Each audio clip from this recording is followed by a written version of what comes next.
Hi எல்லாருக்கும் வணக்கம். இன்றைக்கி நம்ம என்ன பார்க்க போகிறோன்னா ஒரு டிஃப்ரெண்ட்டான மெத்தடில் ஒரு சூப்பரான ஈஸியான சிக்கன் கிரேவி நம்ம எப்படி பண்ணுறதுங்கிறத பார்க்க போகிறோம். இது எல்லாருக்கும் ரொம்ப பிடிக்கும். ஸோ கண்டிப்பாக இந்த சிக்கன் கிரேவியை நீங்களும் ட்ரை பண்ணி பாருங்கள். வீடியோக்குள்ளே போகலாம் வாங்க. ஸோ இந்த சிக்கன் கிரேவி செய்கிறதுக்காக நம்ம ஃபஸ்ட் ஒரு மசாலாவை அரைச்சி எடுத்துக்கலாம். அதுக்கு நான் ஒரு 10 முந்திரி பருப்புன்னு ஆட் பண்ணிக்கிறேன். 2 காஷ்மீரி சில்லி, உங்கள்கிட்ட இருந்துச்சுதுன்னா காஷ்மீரி சில்லி ஆட் பண்ணிக்கோங்க. ஜஸ்ட் ஒரு கலருக்காக தான் ஆட் பண்ணுறேன்.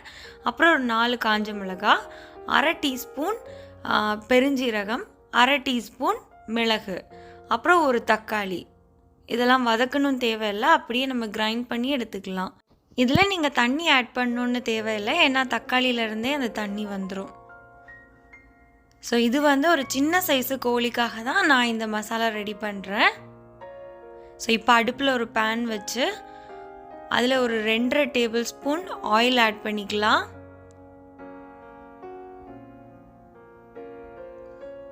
அப்புறம் பட்டை, கிராம்பு, ஏலக்காய், பே லீஃப் இதெல்லாம் நம்ம ஆட் பண்ணிக்கலாம். அப்புறம் ஒரு காஞ்ச மிளகாய், கொஞ்சமாக பெருஞ்சீரகம், அப்புறம் நம்ம கட் பண்ணி வச்சுருந்த வெங்காயம். நான் ஒரு 3 வெங்காயத்தை கட் பண்ணி இதில் ஆட் பண்ணிக்கிறேன். மீடியம் சைஸ் வெங்காயம். ஓரளவுக்கு வதக்கி எடுத்துக்கலாம். ஃபாஸ்ட்டாக வதங்கிறதுக்காக கொஞ்சமாக சால்ட் ஆட் பண்ணிக்கலாம். அப்புறமா 1 tablespoon ginger garlic paste அதையும் இதில் ஆட் பண்ணி வதக்கி விட்டுக்கலாம், அந்த ரா ஸ்மெல் போகிறது வரைக்கும். நம்ம காரத்துக்காக நம்ம ஆல்ரெடி காஞ்ச மிளகாய் நம்ம அரைச்சி வச்சுருக்குறோம். ஸோ அதை பொறுத்து நீங்கள் ஆட் பண்ணிக்கோங்க. நான் ஒரு 1/2 டேபிள் ஸ்பூன் மிளகாத்தூள் ஆட் பண்ணிக்கிறேன். மிளகாத்தூளை விட அதிகமாக இருக்கணும் மல்லித்தூள்.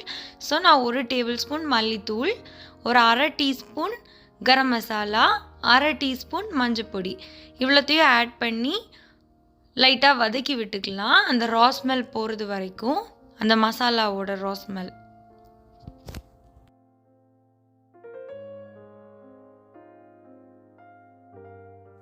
இப்போ அந்த மசாலாவோட ரா ஸ்மெல் போயிடுச்சு. நான் சிக்கன் இதில் ஆட் பண்ணி லைட்டாக மிக்ஸ் பண்ணி விட்டுக்கோங்க.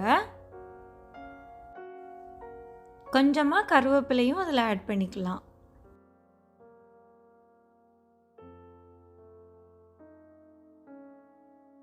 இப்போ நல்லா மிக்ஸ் பண்ணி கொடுத்தாச்சு. இப்போ ஒரு லிட்டை போட்டு க்ளோஸ் பண்ணி மீடியம் ஃப்ளேமில் வச்சுக்கோங்க. ஒரு 5 மினிட்ஸ்க்கு இடையில லைட்டாக மிக்ஸ் பண்ணி விட்டுக்கோங்க, இல்லாட்டி தீஞ்சு போயிடும். இப்போ 5 மினிட்ஸ்க்கு அப்புறம் நான் ஓப்பன் பண்ணேன்னா ஓரளவுக்கு குக் ஆகிருந்துச்சு. அது மிக்ஸ் பண்ணி விட்டுக்கோங்க.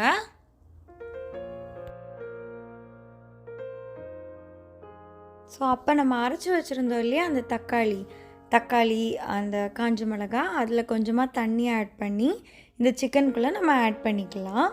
லைட்டாக மிக்ஸ் பண்ணி விட்டு ஒரு 3 to 4 மினிட்ஸ் மீடியம் ஃப்ளேமில் லிட்டை க்ளோஸ் பண்ணி அதை குக் பண்ண விட்டுறலாம். தீஞ்சு போயிடாமல் பார்த்துக்கோங்க. அதுக்கப்புறம் நம்ம சிக்கனை ஓப்பன் பண்ணோம். சிக்கன் நல்லா குக்காக இருந்துச்சு.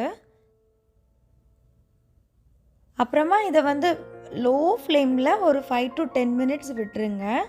மேலே அந்த நம்ம ஊற்றின அந்த எண்ணெய் இருக்குது இல்லையா, அது மேலே அப்படி படிஞ்சு வர்றது வரைக்கும்.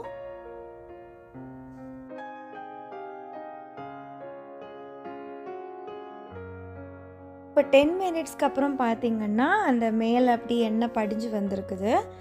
ஸோ ஒரு 1/2 டீஸ்பூன் கரம் மசாலா மேலே லைட்டாக நம்ம தூவி விட்டுக்கலாம்.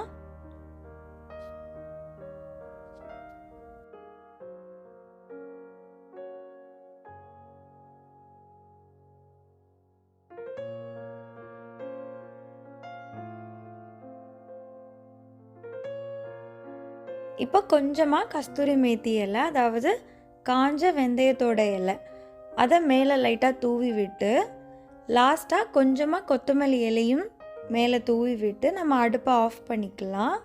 இப்போ சூப்பரான சிக்கன் கறி ரெடி ஆகிடுச்சுது. இந்த சிக்கன் கிரேவி சப்பாத்தி, நான், பரோட்டா, ரைஸ் எல்லாத்துக்கூட சூப்பரான காம்பினேஷன். ஸோ இந்த சூப்பரான சிக்கன் கிரேவி கண்டிப்பாக நீங்கள் ட்ரை பண்ணி பாருங்கள். பிடிச்சிருந்துச்சுன்னா லைக் பண்ணுங்கள், ஷேர் பண்ணுங்கள். இன்னுமே இந்த சேனலை நீங்கள் சப்ஸ்கிரைப் பண்ணாட்டி கண்டிப்பாக சப்ஸ்கிரைப் பண்ணிக்கோங்க. பக்கத்தில் இருக்கிற பெல் ஐக்கானையும் கிளிக் பண்ணிக்கோங்க. அப்போ தான் நான் எப்பப்போ வீடியோஸ் அப்லோட் பண்ணுறேனோ அப்போல்லாம் உங்கள் நோட்டிஃபிகேஷனில் வரும். தேங்க்யூ.